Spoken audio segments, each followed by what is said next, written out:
How can a shift worker improve their sleep quality when they have such an unpredictable routine? So it's really, really hard. Shift work is one of the toughest things that I deal with on a somewhat regular basis. And to be honest with you, they're actually specialists in sleep that only do shift work. And so when you're a shift worker, the key factor is to avoid any of the outside irritants, as I call them. So again, understanding when you're drinking coffee, when you're having alcohol. Light turns out to be a big function for a lot of these shift workers because they're sleeping during the day and working at night. So they have to utilize light at night to keep them awake, and then no light during the day to help them sleep. To be very honest with you, the best thing that a shift worker can do is get off the night shift. The data is incredible. Higher suicidality, higher depression, higher anxiety. I get it. It's more pay. It's usually double. And that's why people usually do the night shift, is because it's double pay.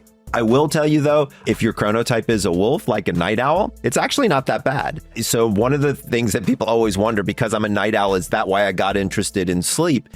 No, but it certainly didn't hurt because I didn't mind being up at 2 or 3 o'clock in the morning, playing around with electrodes and kind of seeing what was going on. So I think that sometimes people will kind of find their way into shift work who are night people. And so that oftentimes that can work well. But to be honest with you, if you're a lion, like we were discussing in Early Bird, and you're trying to, stay up late, it's going to be really hard to do that. If you're someone who manages stress quite effectively, would that make a big difference? So if you're a shift worker who's better at managing stress, you'll be healthier? Yes, I would absolutely agree with that. And I would argue that stress is probably the biggest factor that a lot of shift workers have, other than like the problems with their job, like, some issue comes up with my job, that's an issue. But I mean, it's just the management of stress, and it's different kinds of stress. It's like stress about not knowing what's going on with your family, right? Like they're all asleep while you're awake, and you're asleep while they're awake 9 times out of 10. So you have to be very good with handling stress.